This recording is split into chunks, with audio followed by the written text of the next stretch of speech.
we all were talking about a day that we could record, It's on the and calendar, Jose. It's it on was the also calendar. on video that we completely ignored David and just scheduled today as, as the So day, we even all, though okay, but did we all ignore David then? we all ignored. I'll Oh, admit well, to that makes that. it much better then. That makes it much better.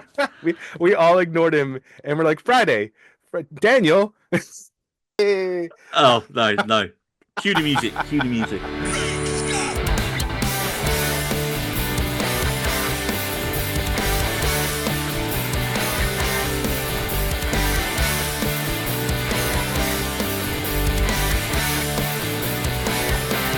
Hi, and welcome to the first in our two-part end-of-year We Needed Roads extravaganza.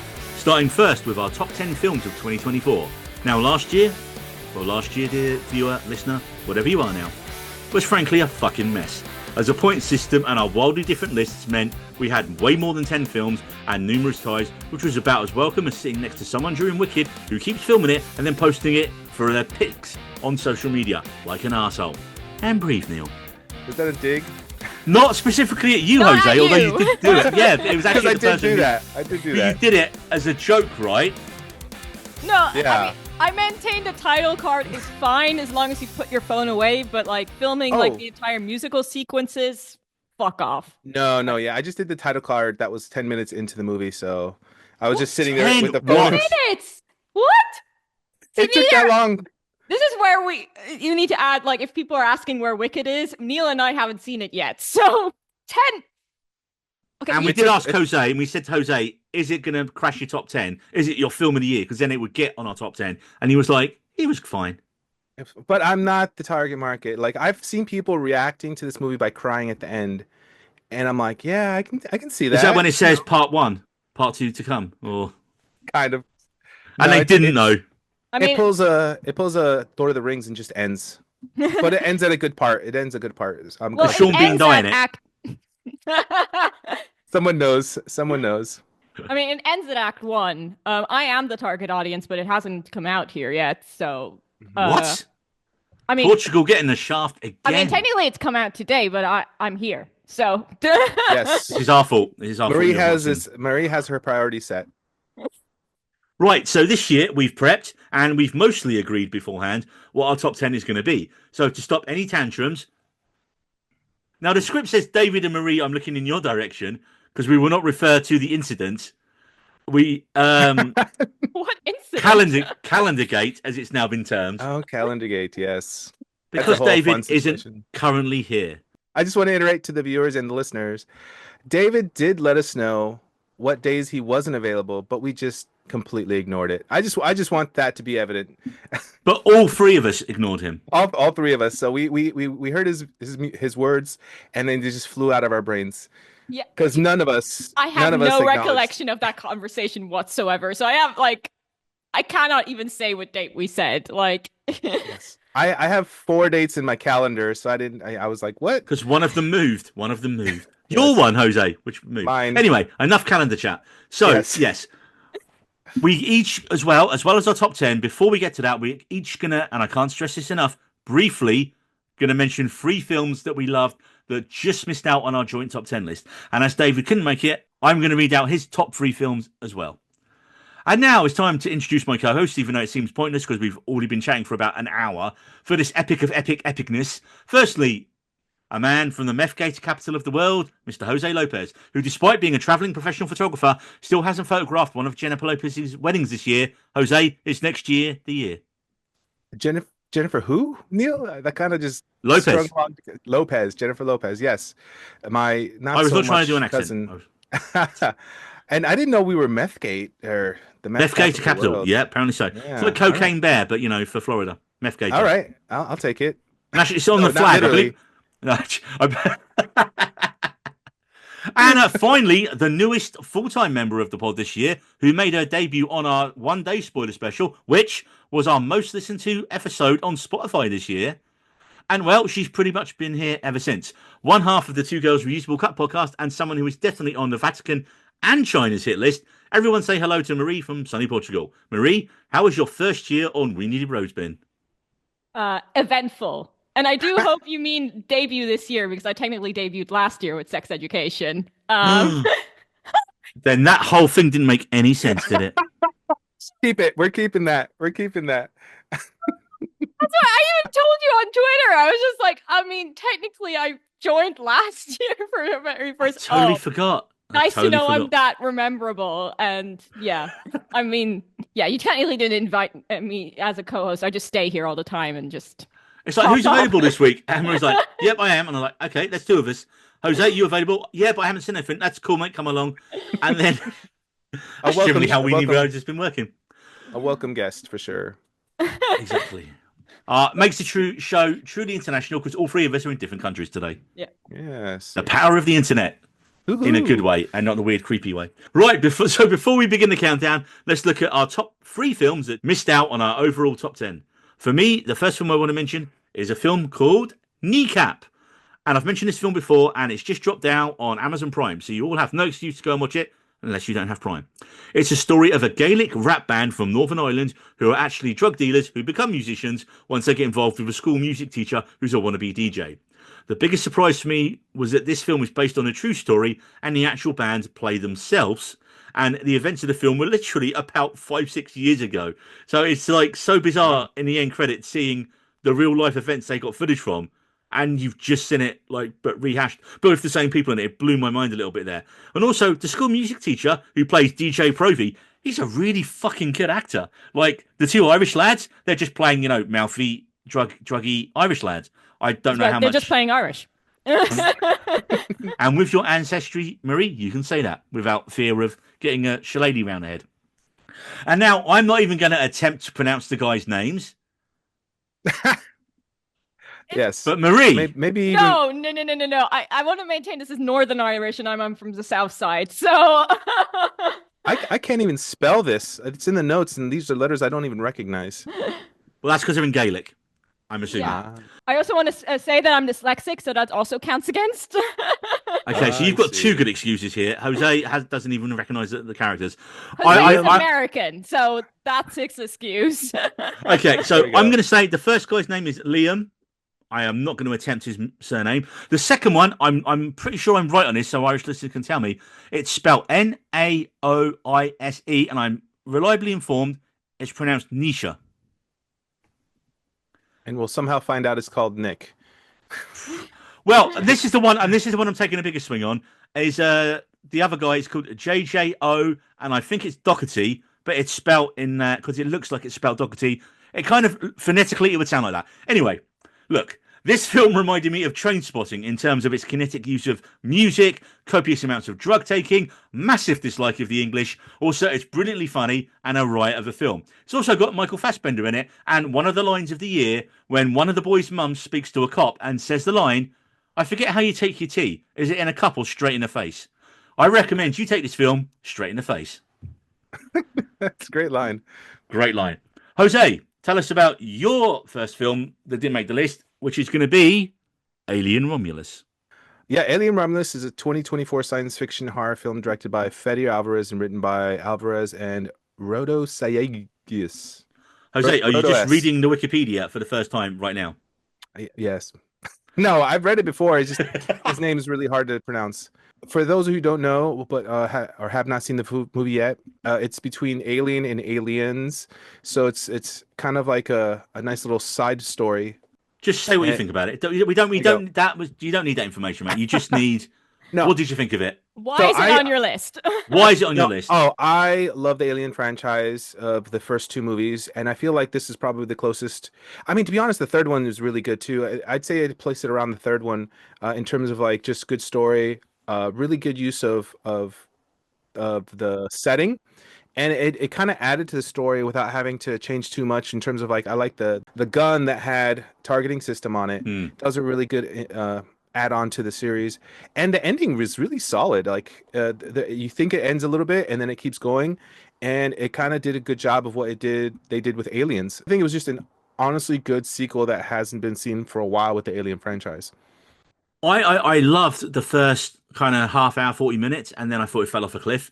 But it fell off a cliff with some really good sequences in it that made me think, oh, why isn't this been written better? Like the first hour was so good in terms of setting up the characters, giving us more backstory, diving a bit more into the mythos of the Weyland-Yutani Corporation.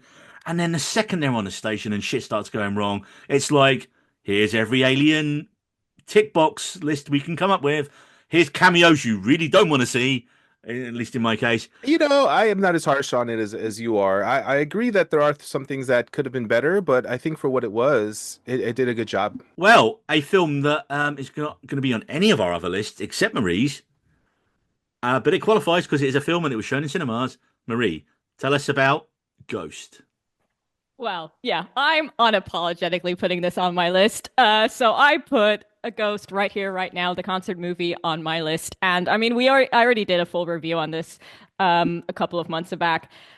Because we all know suffering for the Lord is not an easy thing. And this was my favorite cinema experience of the year. It is also one of the two films I cried at this year. Because if you have Ghost, you have everything. You don't have to be in your 20s to enjoy this movie. The future may be a foreign land, but Ghost has dominion in it and dominion in all. And there are the darkness of the heart of my love. Now, my co-hosts do not know Ghost, so they don't know that my entire review is song lyrics. But I figured it was. Yeah, I could hear the puns in there, but I didn't know. I could hear the intonation. And Marie, I think you forget I've seen Ghost live. Yeah, well, for next year I will too. Like, admittedly, I'd never heard of Ghost before I saw them support Metallica. But hey, I saw them live and I was like, oh yeah, these guys are entertaining. But yeah. I wasn't obviously a diehard member of the clergy, I believe is the term. Yes. And yeah, I think that's one of the main reasons I cried, because I thought I would never ever get to see them live, and now I'm seeing them live next year in April, which I will be insufferable until then and probably after then, and also probably will cry throughout the entire concert, which is maybe a good thing why cell phones are banned, because it would just be me, like, with dark mascara all through my face. I'm really going to be interested. We'll have to ask Ben when he's back about how they enforce the cell phone ban on a gig that size. I mean, yeah. This Portugal one, that's probably not going to be the biggest one because, like, it's still Portugal. So I think our arenas aren't that big, but it's still huge. But I feel like Portugal fans are going to respect it. I'm not sure about the English. We'll find out from Ben. As Ben is in the business, I'm sure when he's back, he'll let us know. Yeah, it's an interesting choice for a concert. But I'm looking forward to it, especially after the whole Wicked thing. I don't want like a cell phone in my face for the entire concert. It annoys me so much. Like when I do take a clip, it'll be one of my favorite songs. It'll be for like a brief bit of a chorus, and then I put the phone down again, and that's it. Yeah, I don't want to see the whole concert through a cell phone. Yeah, I'm surprised people do that. Because they're dicks, Jose. They're dicks. There's no segue from that to what I'm going to say next. David's film that he picked is well, if you get the lines, here she is, the birthday girl, and then someone just screaming, "Mommy!" That's Nicolas Cage in a car. The film is Longlegs. It is a horror thriller written and directed by Osgood Perkins, son of Anthony Perkins of Psycho fame, and it stars Micah Monroe, who is basically I was going to say she's the unheralded scream queen, but she's really not. You know, after roles in It Follows and Christ, I've lost track now. But The Guest with Dan Stevens. It's also got Alicia Witt, who you might remember from 6 Feet Under, and Blair Underwood, and of course Nicolas Cage. It follows an FBI agent in the 1990s who is tasked with tracking down an occult serial killer responsible for murdering multiple families throughout Oregon. This is one of Neon's, the little production company's biggest films of all time. It made 127 million on a budget of less than 10 million, and it's obviously the director's biggest hit of all time. And I saw it in the cinema when I was quite ill, so I was like, this is basically to enhance the experience, not enhance the experience. I sound like I was going to get wasted at the cinema. No, I needed new glasses and didn't realise for a little while. And when I was away, my eyes were really bad, so I was getting these headaches. Finally got the new glasses, but it took a little while for my eyes to get used to them. And I was like, well, I'm going to the cinema in like a few hours' time. And the optician was like, it's fine, I'll be good by then. In fact, going to cinema is good because sit at the back, be far away, and it'll be better for like, I was like, okay. But it was kind of really trippy and spacey watching it. So watching Nicolas Cage in a serial killer film was like, whoa, he's right there, man. It was like one of those. So I recommend. I really enjoyed the film. I don't think narratively it holds together as strong as people think, but the performances are good. It's creepy as fuck, and just the director does such a brilliant job of using negative space. Like there'll be a shot, you're like, why is the camera? What's in the corner of that room? Why is the camera like there? And you're just waiting for it and waiting for it. And it's so much dread and build up in this film.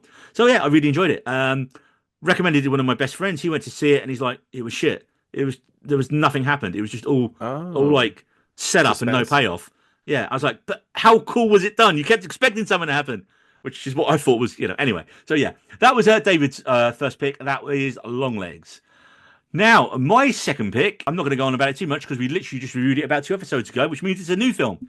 And that is Anora. It's Sean Baker's comedy drama starring an awards worthy Mikey Madison as New York sex worker Annie. She has a whirlwind romance with Ivan, a rich Russian oligarch's son. They get married, and then once Ivan's family finds out, they disapprove and send their men to get the wedding annulled. And this is really a strange film of 3 different parts. Part one is the love story with some amazing editing shot in their whirlwind romance. Part two is kind of slapstick comedy with the threat of menace once the henchmen turn up. And you're like, oh, is this going to still be funny or is someone going to get really fucking badly hurt? And the film really does this great balance in that because you're like, oh, I'm not sure how to. So you're laughing at stuff that's really funny, but you're like, is this going to go too far? Part three goes in a bit more of a dramatic role, and it's got an astonishing killer final scene that I obviously will not ruin here. I would say this should have Oscar nominations aplenty for Honora, and I would say seek it out as soon as you get a chance to see it. Jose, what is the next film on your list? This one is purely for my enjoyment. It probably won't make anyone's top 10 list. Didn't make ours, obviously, but The Fall Guy with Ryan Gosling, and I think I'm starting to turn into a Ryan Stan. Is that how they say it? A Yep, Gosling That's yeah, what the Stan. kid. that's how the kids say it. Yeah. That's how the kids said There it you go. about a decade ago. Yeah, It's when old the news right Eminem now. Eminem I'm song showing came my out. age. I believe you So say yeah. now he has Riz. Oh yeah, That's I enjoy the riz of Ryan Gosling and showing my age in doing so. So, Sorry, you've just killed me, Jose. so the movie also stars Emily Blunt in a small appearance by Aaron Taylor Johnson, who is in other movies. The short version is it's a movie about a stuntman who gets set up. It's a great fun film. Some of the downsides is like they take jokes just a little too long. Like it'll be funny the first time around, and they just keep going with it. But overall, it's just a stunning film. Lots of great stunts. A lot of stuff done for real because it was an homage to the stuntmen of Hollywood. So, according to this, it premiered in March and it grossed 181 million worldwide. So that's really great to hear. Well, no, because it was against a production budget of about 150 million, so it lost the studio about 50 million, Jose. Damn it, Neil. of course. That's why you read the whole sentence. But no, you know what? Not many big Hollywood so-called blockbusters have been doing well recently. This was another one that was perfectly no. It's above. It's just It above was fine for fun. me. It's It was fun. just It was an fun. enjoyable film. Blunt and Gosling had really good charisma together. I really enjoyed the film. I thought all the side actors, and like you say, the director David Leitch himself is a former stuntman. I think he Mhm. actually was the guy who, and I get him mixed up with his co-director because they both used to work with on The Matrix, and then they went off and started their own company, and then they did John Wick together. David Leitch and the other guy I can't remember, so sadly. But yeah, I do you know there is a director's cut out, Jose, that's even longer. Oh, really? Perhaps those That's the. funny jokes get even funnier. I'll be honest. That's the one time I don't want to see a movie be longer. Like I said, there's some stuff they just stretched out way too long, and I'm like, okay, we got the joke. We can kind of wrap it up and move on to the next scene now. That's really the major downside of this movie is just that there could have been just a little bit shorter, a little more tight, a little tighter. There is no way I'm taking the last phrase you said there and segueing into what Marie's next film is. Marie, what is Yeah. your next film? My next film is, and this is not cheating because it only became available to me this year, and that is a movie called Bottoms. And Adam. uh, yeah, this movie is, I mean, it's batshit insane. It's two girls starting up a fight club in order to meet more girls and in order to grope and touch girls inappropriately.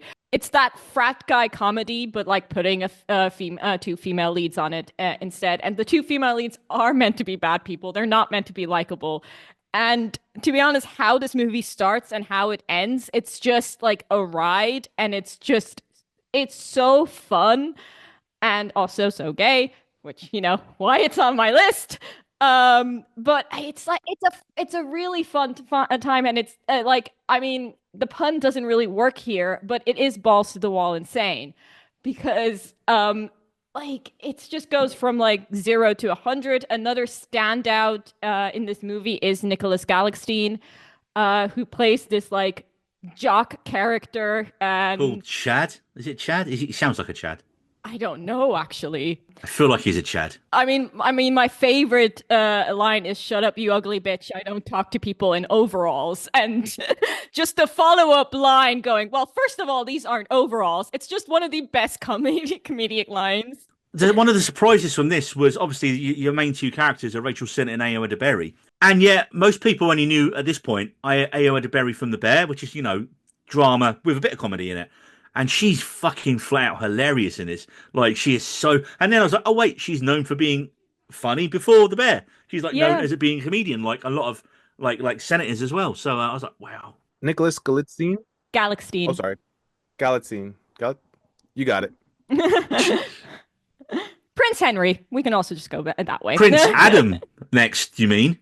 Oh, He has been cast, Nicholas Galantine has been cast as He-Man. what? Oh, I did not know that. Ooh. I I mean, put it in he your notes, played- Marie. Literally, if you look down in the notes, I've literally put in brackets next to his name. He's just been cast as He-Man. Wow. Yeah, I totally looked at those. Definitely. Not winging this at all. We're so good at this. Professional. If only Daniel was here. He's so good at playing comedy, like ridiculous comedy. So he'll be great at He-Man. He also looks really good in tights. So They also said he's going to have to go on the Marvel diet and get massive for it. I mean, he's already quite ripped. Like That's probably what they Is he cast him as. big? Like Is he He-Man big though? That's the he's question. not He-Man big. I mean, the he's other weird average. casting rumor I heard for the He-Man film is that Idris Elba might be playing Man at Arms.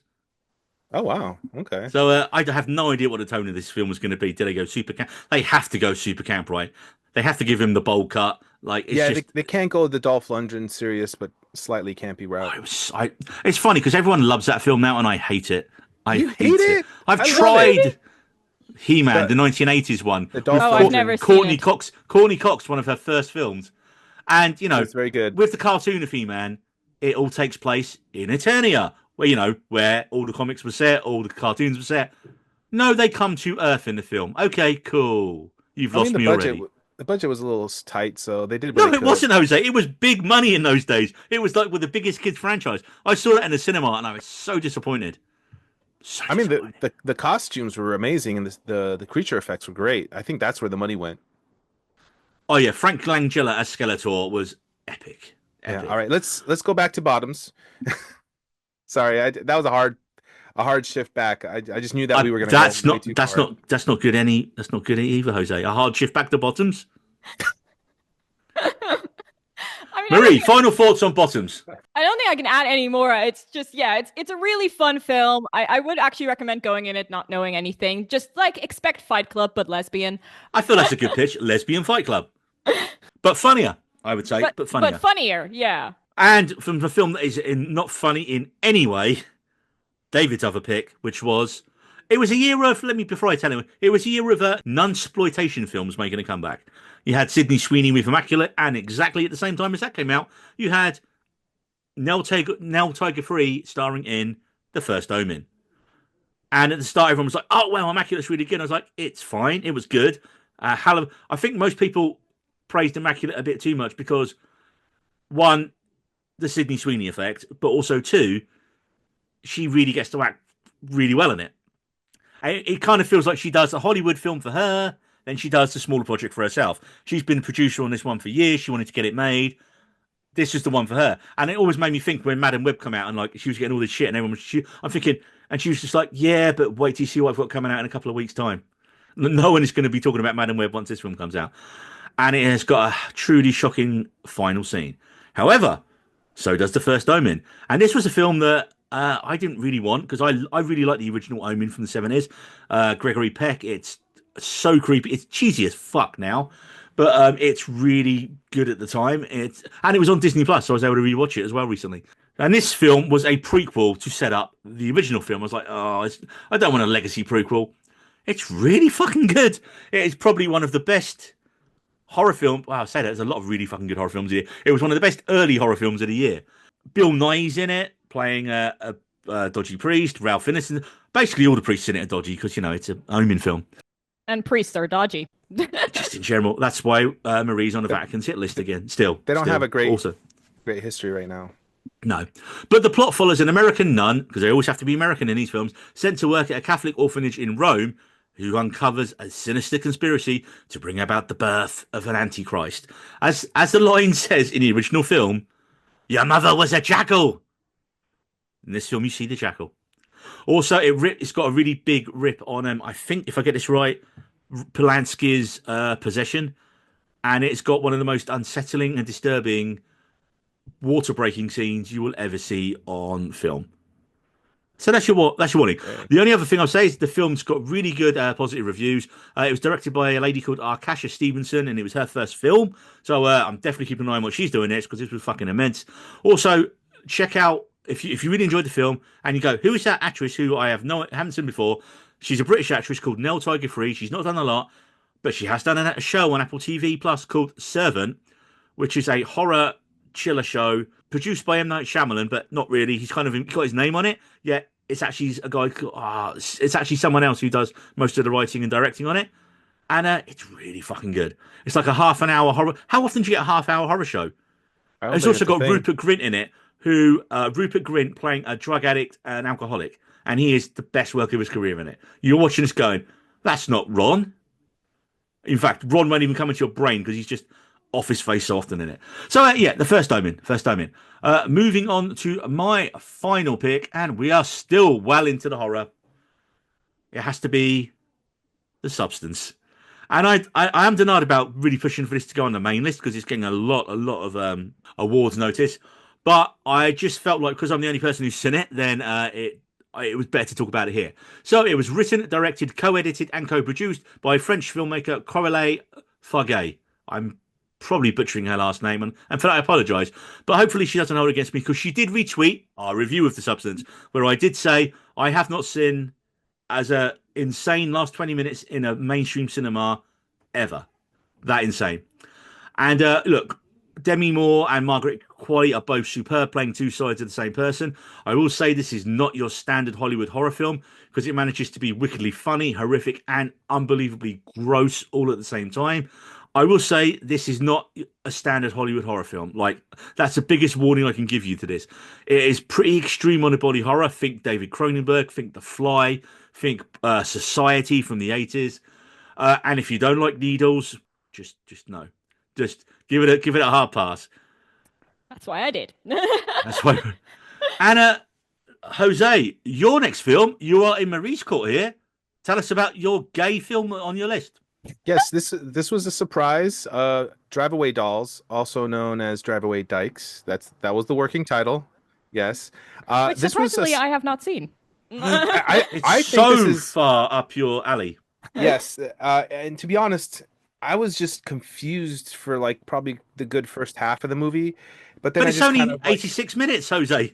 Exactly. It's one of the shortest movies ever. But if you've seen this movie and you're not knowing what exactly it's about, you're like, what is going on here? But again, what was her name? Geraldine Viswanathan. Yes, she is great. She's like a standout in this movie. She definitely carries the film, and it's just a buddy road trip movie, and it just goes in a couple different directions. Where you're just like, what? Two lesbian best friends on the road, Yes. needing a bit of cash. Well, one of them needs to get out of town because she's just split up with her ex. Mm-hmm. Played by Beanie Feldstein, who's just hilarious in it. She plays a good deadpan character. I'll give her that. And then the fact that they run into a women's college volleyball team. It's funny. For those of you who don't know, this is one half of a Coen's brother film because both brothers did not work on this. And it kind of feels like it, it's really good overall. It just does miss that little extra that I think it was missing. But overall, it's just a really enjoyable film. Pretty funny if you have that type of sense of humor. And it was good. Marie was like, I have that sense of humor.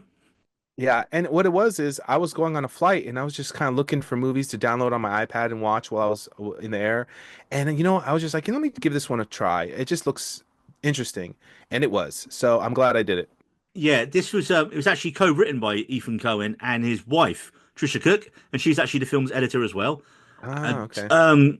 it is his first film without his brother Joel, and it's funny it got absolutely slated. Everyone really hated it, and I was like, it's short, Oh, it's wow. really funny. The two lead actresses are superbly funny in it, and it's got so many brilliant cameos in it. I mean, you've Mhm. got Pedro Ted, Pascal, you've got Matt Damon, you've got Coleman Domingo. I was going to say Dolman Domingo in it. You've got Coleman Domingo in it. I actually think this might have done a little bit better if it had been longer to flesh out the characters a bit more, like the side characters. I can see that. I can see that. The simplest way I can say is it felt a bit like a photocopy of a better Coen Brothers film, and an average Coen Brothers film Mhm. is still better than most people's actual films. The best film they're ever Yeah, going to make. It's not the train wreck people think it is, man. Just a really funny road trip movie with and it's two quick. great actresses. It's queer, yeah, a really good queer road trip movie. Go and watch I it. said It's I not said bad. quick, but queer works well. Well, have to recommend it to all stratas of the audience, Jose. Next up, we got David's last pick, and staying firmly in David's dungeon of horror, we have Late Night with the Devil, which is written and directed by Colin and Cameron Cairns. For some reason, right, there's a place in Australia called Cairns, spelled Cairns, and they all pronounce it Cairns. And whenever I see that word, I just immediately go into my terrible little Aussie accent. And I'm pretty sure, I don't even know if they're Australian. They might be, I'm not sure. Anyway, it stars Polka Dot Man himself, David Dalsmatian, who is insanely good in this. And unfortunately, a bunch of other actors I've never heard of before because it was a super low budget film. And it's this kind of mix of found footage and documentary.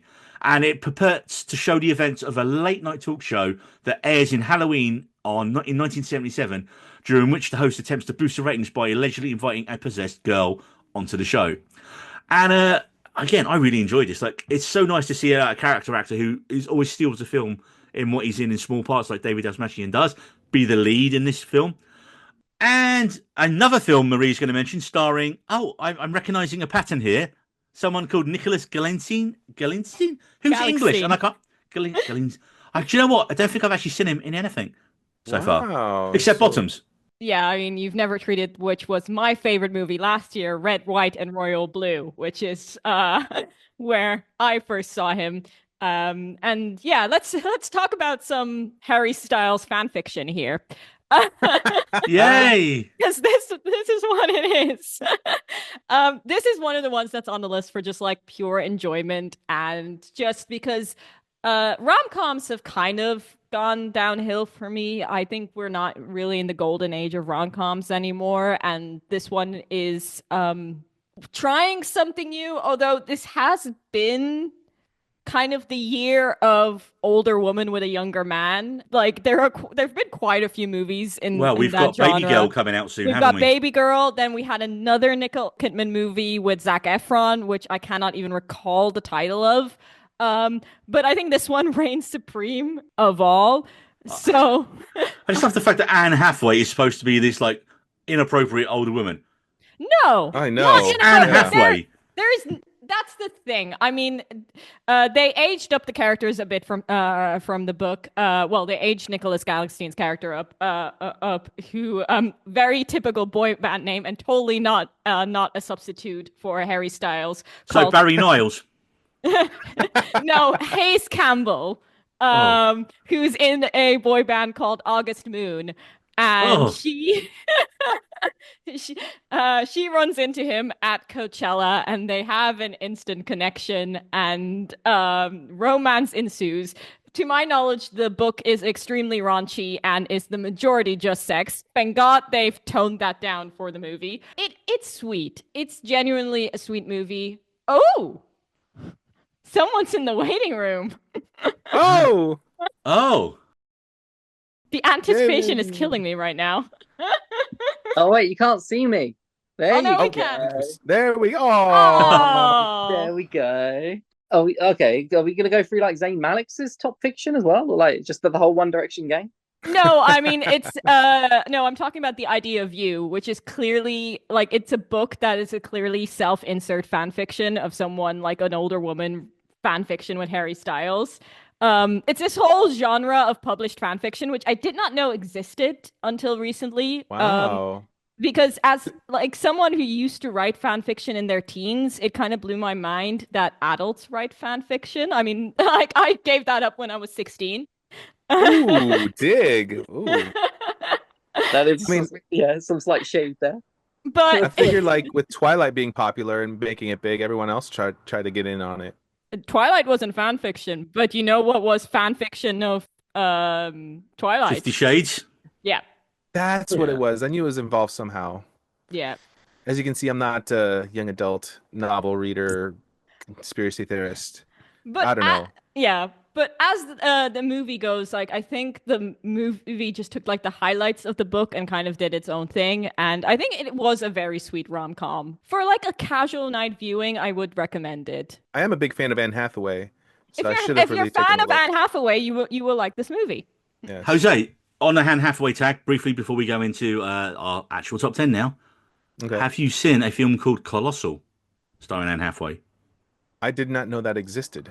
Go and look it up, go and find it, and go, wait, that sounds crazy, and then go and watch it. That's a Okay. fairly old movie. I'm All not going to right. tell you anything about it. It's brilliant, and no one saw it.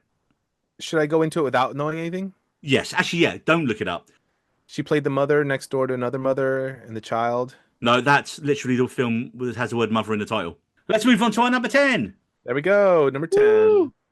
And at number 10 on the We Needed Roads Top 10 Films of 2024, a film that kind of technically came out in the States in 2023, but we didn't get it till January, so fuck you, America.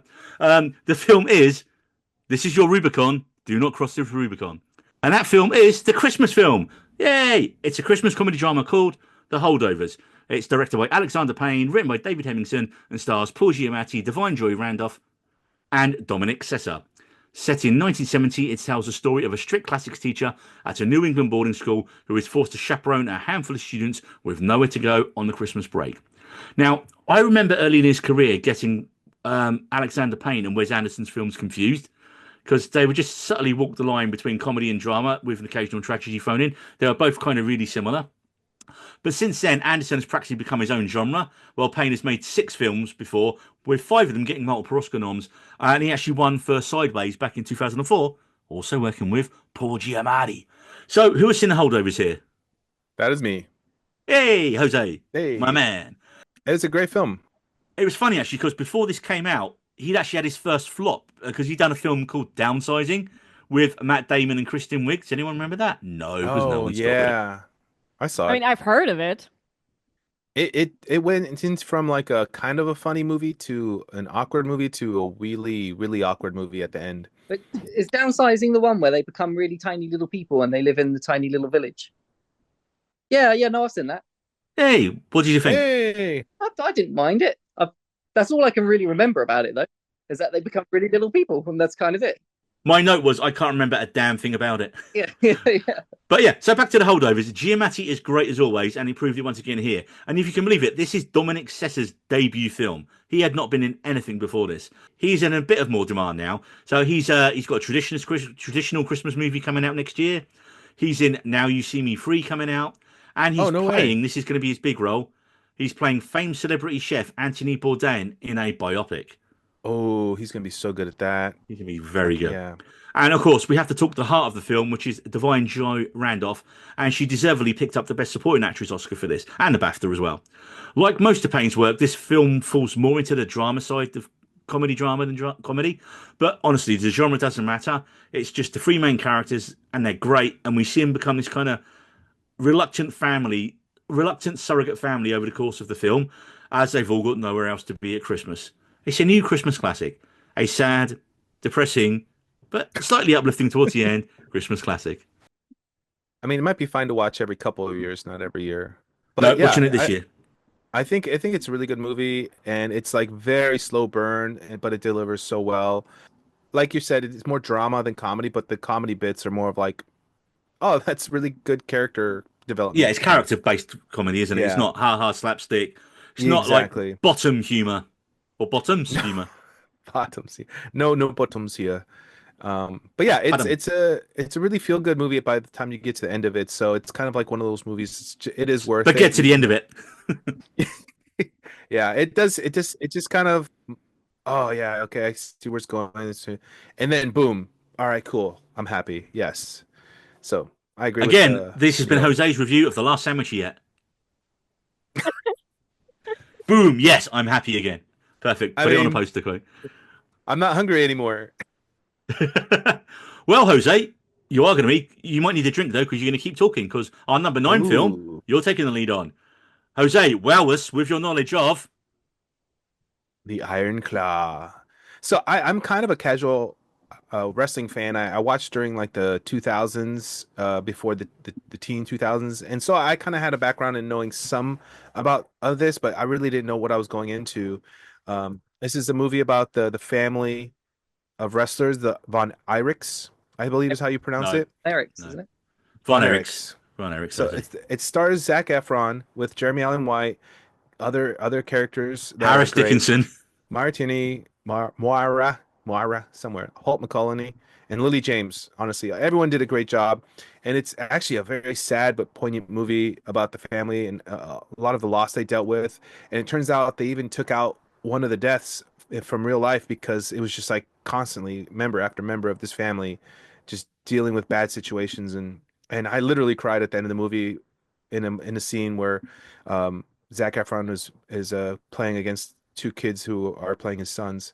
So it's just it's kind of one of those things where it's like it reminded me of the wrestler with Mickey what's his Rourke. name? Mickey Rourke. It takes a look at the lives of these characters behind the the showmanship, and it really makes you feel for what they're going through, and it shows you the pressures that they undergo. And Zac Efron's a really good portrayal of like Kevin Von Erich wanting to be the main guy, but he just doesn't have the charisma of his brothers to be able to gain the opportunity for the belt. And it's just a really good dramatic piece of cinema. So that's all I could say. I mean, we know I'm a wrestling fan, right? So I have a Mhm. little bit on this, just a tiny bit. Go for it, Neil. So yeah, this is based on like the Von Erich family, written and directed by a filmmaker called Sean Durkin. And if anyone knows the real life story, there was a lot of death in the family, and it was just insane how many of this family died for various different reasons. And like you mentioned, Jose, so much so that the filmmakers had to remove one of the deaths because they're like, that is just too much death for one film. That's already going to have people crying in the aisles. Um, I think it's one of I the reasons remember. why I haven't seen it yet. Oh, it's Because it yeah. came out during a time I was already very depressed, and I was just like, I cannot be more depressed right now. Like, Mhm. I'd argue it wasn't depressing enough in a way. I don't think it Oh hit my the God. emotional, like, no, okay, it was super depressing, but I don't think the film hit that emotional trauma as much as it could have, like really pull on the heartstrings of the audience. Because like I'm a crier. Like, I'll watch a movie and I'll cry. Like like easy peasy. Like anytime I watch The Notebook, which has got a load of problems now, I'm bawling like a baby. And this film could have had me bawling like a baby like 3 times. And I it didn't. It didn't. When It when's was the such last a time you good saw film. I this? felt like it was more on the relationships between the brother and the constant need to please the dad. But Hmm. I see um that. but that's quite tragic. Yeah. Like, You could have just called it Toxic Masculinity, the movie. 100%. But I just if it would have been much higher up on the list, in my opinion, if it could have been that little bit more like proper pull on the heartstrings, make you cry kind of film. I mean, I didn't realize right when I was watching it. So, like, the guy that Jeremy Allen White plays, Kerry Von Erich, the younger brother.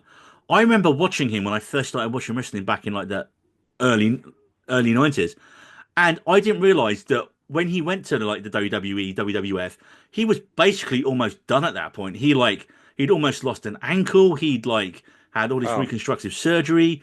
He was basically done. He couldn't wrestle at a higher level anymore.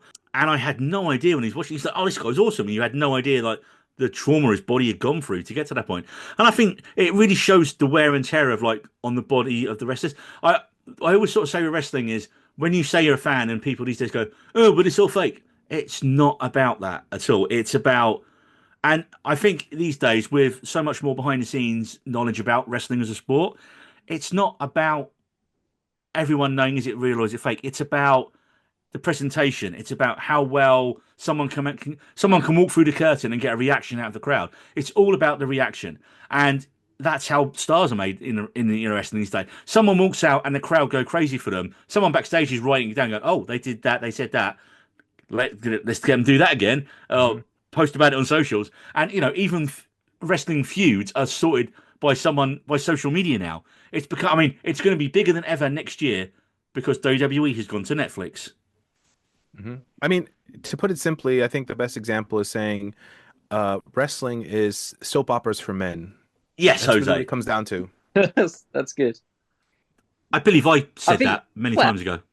women can enjoy wrestling as well, Jose. Oh, of course they can, But... and also not for the and also for not for the same reasons that men used to enjoy women's wrestling because there's equality now. So it isn't just people perving over other people in their I underwear. mean, But I it feel used like to it's be. still part of it, but It's definitely still part of it.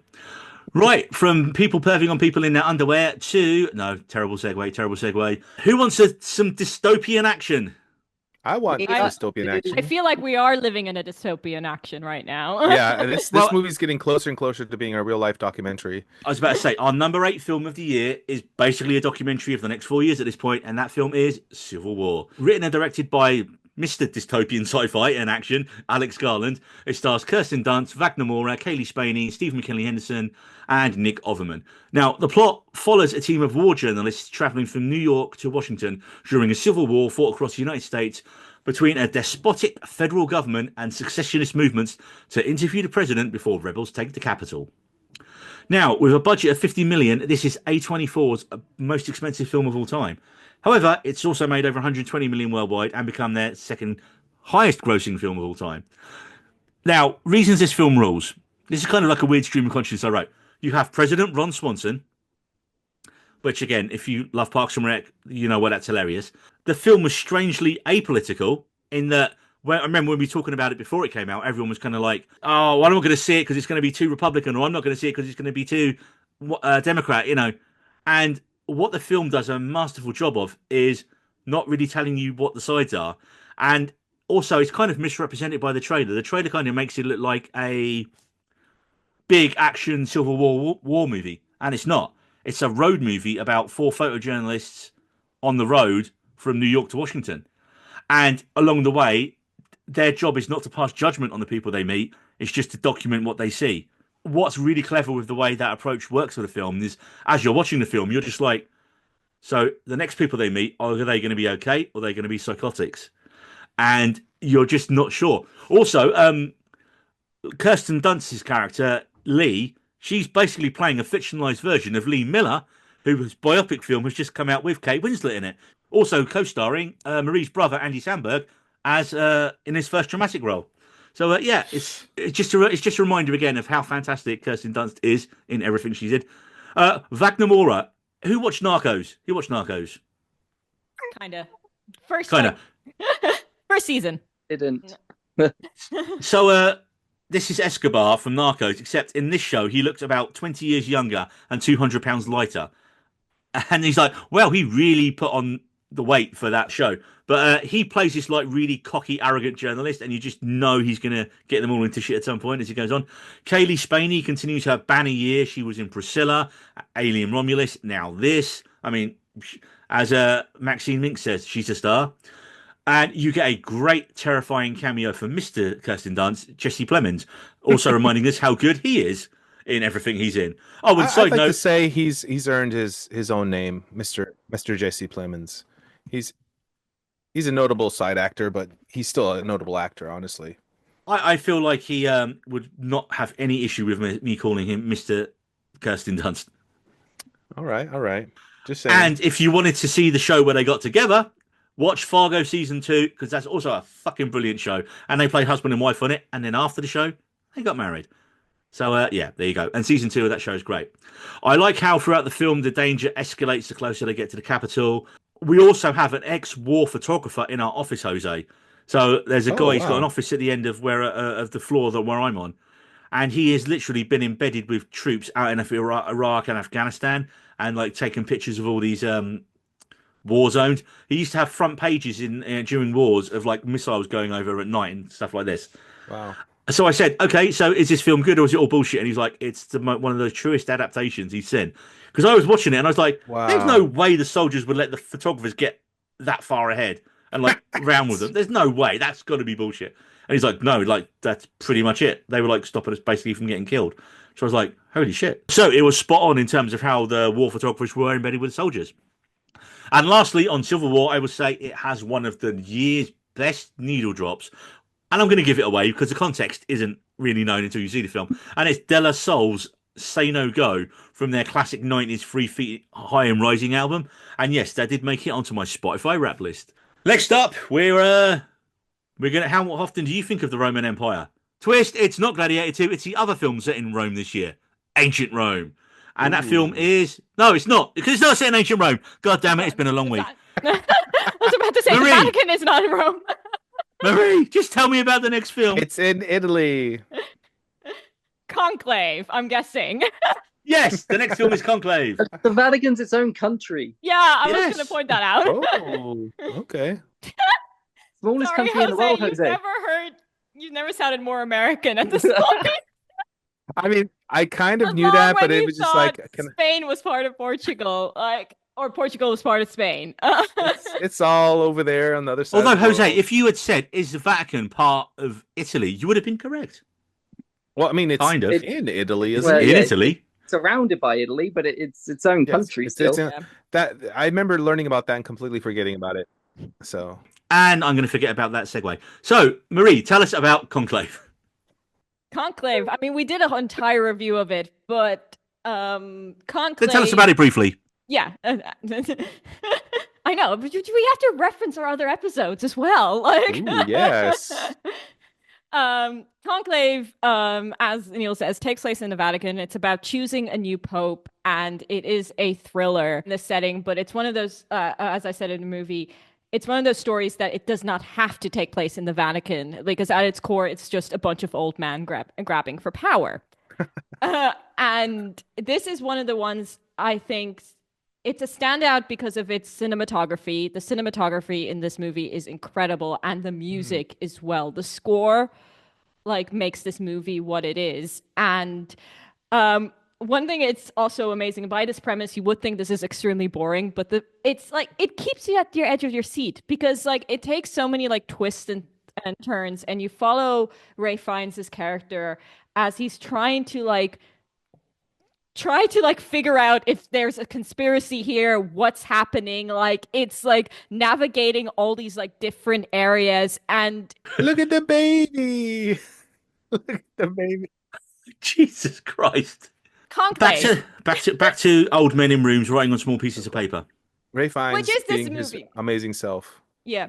And for once, Ray Fiennes is not playing a bad guy, which is interesting. Oh. Like you expect Nice. him to play someone shady, but I think he genuinely like the character he portrays is truly genuine, and he wants the right person to be Pope. And that's why I think it adds such an authenticity to the story. And I think it is definitely one of my favorites I've seen this year. I also really like the costumes, even though it's just robes. But like the way it works with the cinematography and like the Vatican showing these like really like cold rooms and everyone wearing these bright colored robes. It's one of those ones also that you like when it finishes, you still think about it. Yeah, I mean, I was, again, it's like you said, Marie, I was just like, this is going to be so boring. It's about picking a pope, just old men in rooms talking. Great. This is Mean Girls in the Vatican, man. This is like, that is, I stole that from somewhere online, I'm sorry, but it is. There is just backstabbing and factions, and you got your liberal priests who are like, hey, everyone should be allowed. And then you got your like right-wing ultra ones. And like you say, this could be set in the White House. This could be set during a presidential race, any kind of government race. As it goes on, and like, you start thinking, oh, okay, that's a good guy. Oh, no, is that good? Is that a good guy? Is that a bad guy? You got John Lithgow just doing his standard John Lithgow. Oh, it wasn't me. Like a shamed thing, which we mentioned in our main review. Does he have like Yeah. a British accent, or does he play like an American? He plays a Canadian. Oh, damn. Okay. Yeah. Hey. Sorry, eh? That's my You're not allowed Canadian to. twist. You're not allowed in Canada now. You've been barred from Canada. Sorry, Canada. There's a great line in the trailer that I kind of paraphrase here, where they say you've got to look out for the people who want to be Pope because they're the ones who shouldn't be Pope. The people who don't want it, they're the ones who should be elected Pope. And then you start wondering as you're watching it, because obviously he finds his character, he is in charge of selecting it all, and then only a little way into it, you're like, oh wait, people can vote for him as well. Wait a minute, and then the mystery starts deepening. You're like, is he China? And so you're never quite sure as you're watching it. Is he manipulating stuff? Is he honestly the good guy? So like Marie said, like he appears to be the good guy and good at the start. Stanley Tucci is like the more like left wing guy, but does he have the votes? And then it's so much like watching an election, like an actual election night thing. Which apologies for everyone in the States who had to sit through it. Probably Conclave isn't a film you want to watch again right now, unless your guy won. In which case, well, okay. So yeah, this film has received positive reviews from critics, praise for the performances, directing, editing, screenplay, cinematography, and has grossed 34 million worldwide. Also, it has a bit of a surprise ending and a surprise character, mystery character that we won't mention here, but we did in the other review, but not. Oh yeah, we did. We mentioned it fully because it was a spoiler review. It was spoiler Go review. check out our spoiler review because that we can get into it a bit more there. I would just say, fine for best actor again. He's definitely going to get a nod. Don't know if he's going to win it. Don't know what the other noms are yet. I'm not a soothsayer. Well, staying with the religious theme, There we go. we are going to go from the Vatican to I don't know where the hell this film was set, but it's somewhere in America with the Mormons. I don't think they say where it's set. It might be ambiguously. It's ambiguous. It's ambiguously Mormon. So In the yes. Northeast, I believe. Because the thing about Mormon missions, they can be sent anywhere. Mm. So I think it's like purposely ambiguous, unless we missed something because Neil and I don't know anything about American geography. But Hugh Grant is British, so Hugh Grant is British in this. If you Google it, says it is set almost entirely in a series of rooms in a very bad house. yeah. Which is not Well, helpful shall we at tell all. people what our number 6 film of the year is then? As we've told you who's in it, Heritage. And where it's set. what the basic plot description is. Yes, do you want any blueberry pie? My wife's just put one in the oven. That film is Heretic. Or Heretic. American Heretic. Oh, this And end of the year review is going so well, people. I feel like there's Christmas quiz anger left over. We've had David swinging a small child in the air. They're in the pot. Yeah, so look, this is the first horror film we actually persuaded Marie to go and see. And she went to see it. And she enjoyed it. Yeah, I did. I do have to just talk about my experience of seeing this movie. When I booked this movie to see it, I was the only one in the cinema, so I booked my seat first. Bear that in mind. And so I was already sitting there, and I'm pretty sure the family of 4 who were American because I heard their accents were planning on smoking a joint during this movie. And were very disappointed when they saw me sitting there, even though I booked my seat first. And it was just one of those ones where I was just like, will I need to be a Karen about this? Because people, there is a time and a place. But I think they changed their minds once they saw me sitting there. And then I think they resented me as the movie went on because they couldn't enjoy this movie high. So this was a very interesting cinema experience for me. But yeah, I really like this movie. And I think it is one of my personal bests of the year. I maintain the argument that I don't think it needed to go full horror. The beginning of the movie, the more thriller side of it, because I'm someone who loves good scripts and dialogue. I love good dialogue, and the beginning of this movie is mainly just dialogue. That for me was the strongest part of the movie. And when it shifts into the more horror elements, I have to say, of course, those are the moments where I started to look a bit away. It didn't lose me, but I wished it didn't dive completely into horror movie because I know my mom would really enjoy the first half of this movie, but the second half, no, she won't sit through that. That's not good. Even though it was very tame, but considering someone who does not watch horror at all, a creepy basement is still a creepy basement. It's just. If you had to give this a horror scale of 1 to 10, it would be like a 1.5 to a 2 at most. Yeah, and I would personally, say. I mean, I have watched horror in the. I'm not I have watched some horror movies, and it's not even the scariest horror movie I've seen. It's No. But what it is creepy and it is really well written. For the viewer who hasn't seen it, which is me, but What is plans it to see about? it, which is also me. No. Yeah. I get it. It's a maze of horrors, but No, it's you not don't know that No, from it's the, nearly. not. the I trailer. mean, this is Oh, actually one of the ones where I do recommend going in completely blind, even though I went in almost knowing the entire, like, how the movie was playing out, but because I'm a fraidy cat and I need to know where the scares So are gonna you hit. Googled before you went to see it? I did watch a full spoiler review before I went to see it. oh, okay. Well, I Um, guess but the not a review. What I did watch is an ex-Mormon reacting and talking about the movie oh, because that's what I'm most interested about. Out of all religions, Mormonism is actually the one that I kind of know the most about because I follow so many ex-Mormons on so many ex-Mormon influencers. To be honest, I do actually follow a few Mormon influencers as well. My where I live, it's also on a Mormon mission route. So there's quite a lot of Mormon missionaries in my area, and and I've also spoken to quite a few of them because I mean they're just kids. They're trying to be nice. So it's that why it was surreal this movie as well because the way the movie plays out, it's two Mormon missionary girls who knock on a door because they want to introduce someone into the Church of Jesus Christ of Latter-day Saints. And they end up knocking on Hugh Grant's door. And first, he's very nice, he's positive, and then the entire conversation just slowly starts to shift into something more creepy. And what I do appreciate about this movie is that the protagonists are not stupid, which I think is everyone's like hindrance to enjoying a horror movie. Like these girls are not stupid. Like they enter the house, but that's one thing that what I thought was really interesting watching the ex-Mormons talk about this movie. They're saying like, "Oh yeah, him just saying his wife is in the other room would have worked for me as well." Because we are just so trusting in the like we are so trusting on our missions and like our mission presidents say like nothing can go wrong. We like why would they lie about that? Why would they say that their lie about their wife being in another room? So that's how the lie like he gets them in the house because female Yes, why would missionaries. creepy older Hugh Grant get two young girls into his Yeah, house? because female missionaries are not allowed to be in a room with a man without another woman being present. It is not the other mm, way around with male missionaries, I want to point out. mm. But That this would is have been a all very I different going. film. Yeah, I mean, I think the Oh, fact that it's female missionaries also speaks to the main themes of the movie, but I cannot go into Oh that yeah, without which out is spoilers. spoilers. Yeah, must to say Um, that. okay, okay. We briefly mentioned it. If you want to see my Bill Murray syndrome video on YouTube, that it was basically a prelude to creepy Hugh Grant syndrome. You can go and look at that.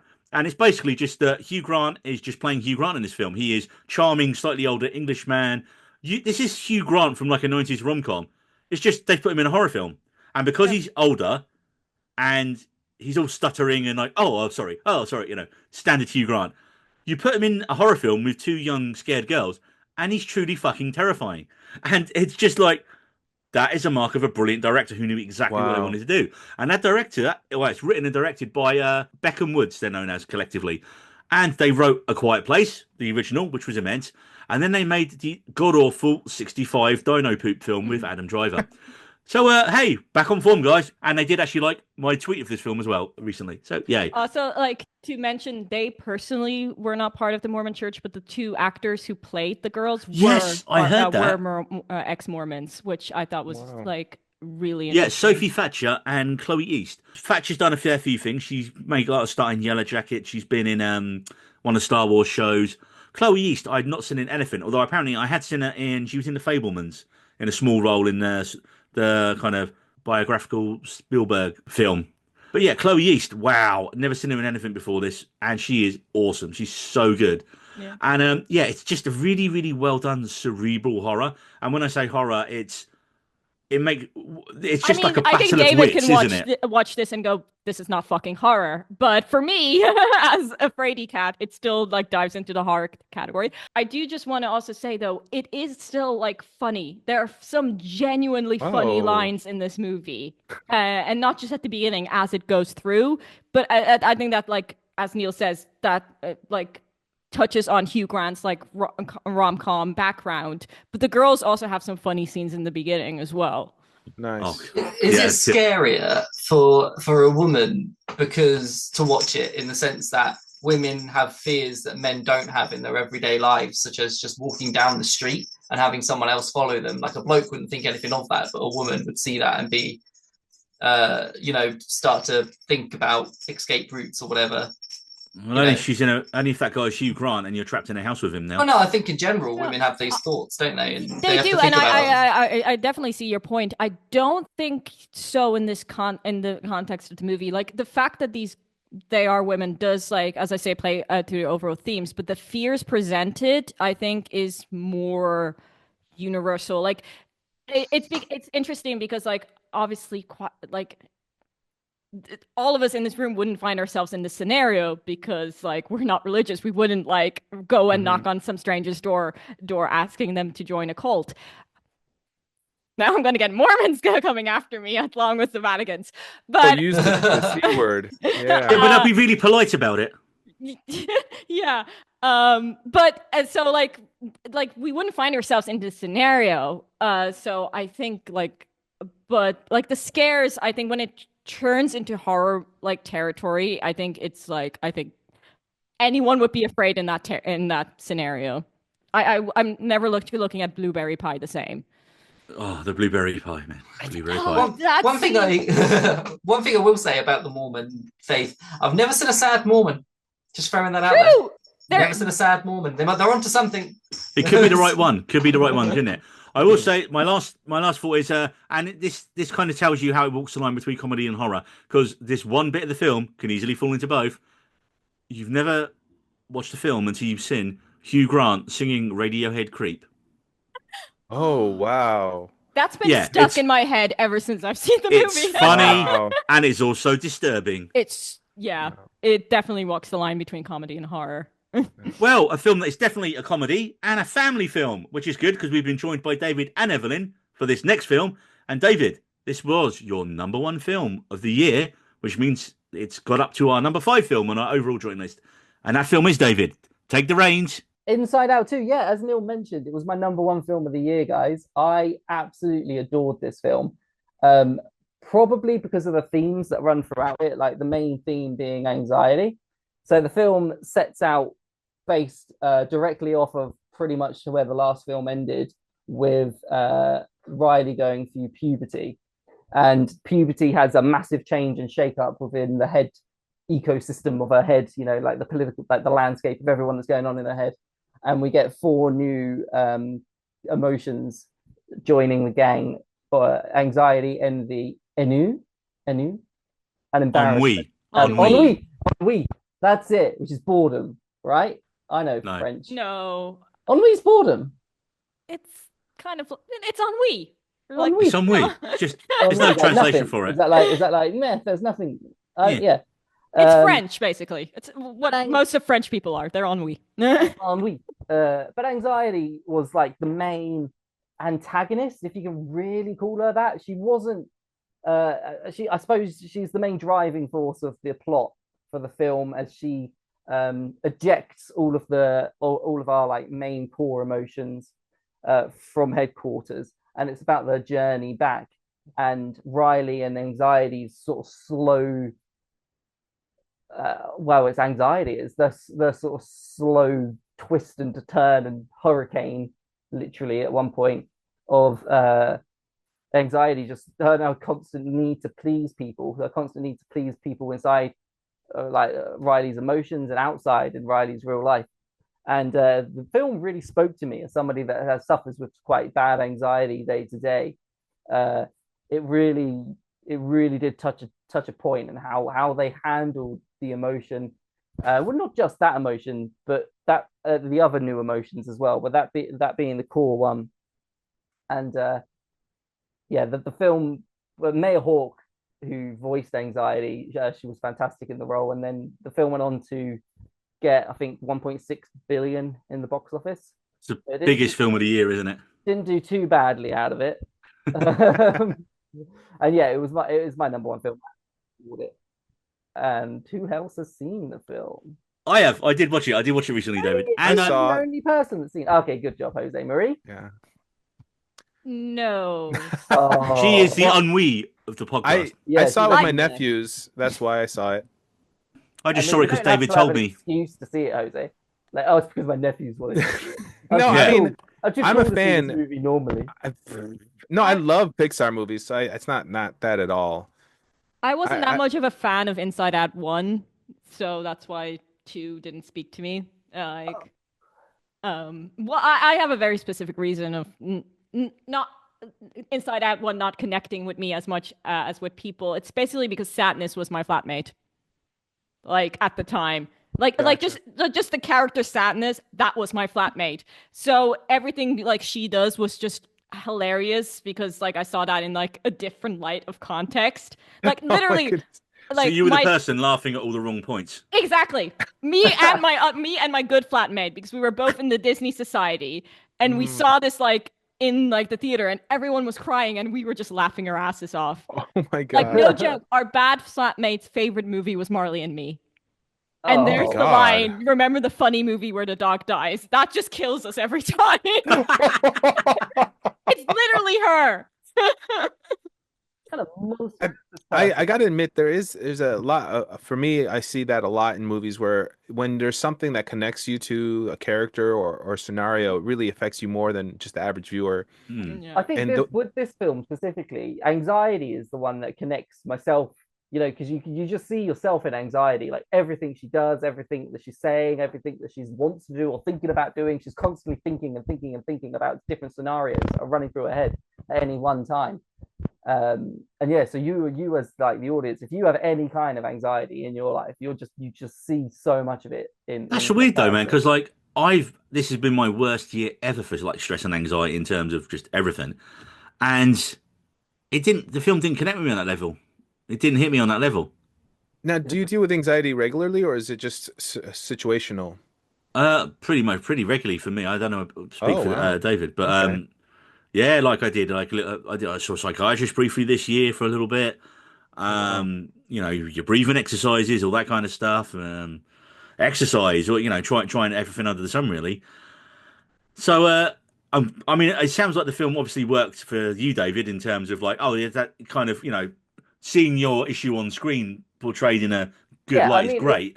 it's not necessarily the issues that you have right No, now that are being seen on screen because it's a teenage exactly. girl. You know, so she's Well, like, there's that as well. Yeah, but you obviously like make connections between stuff yeah. that's happened in your life or is happening in your life and how you deal with whoa, how would you deal with certain situations and stuff like that.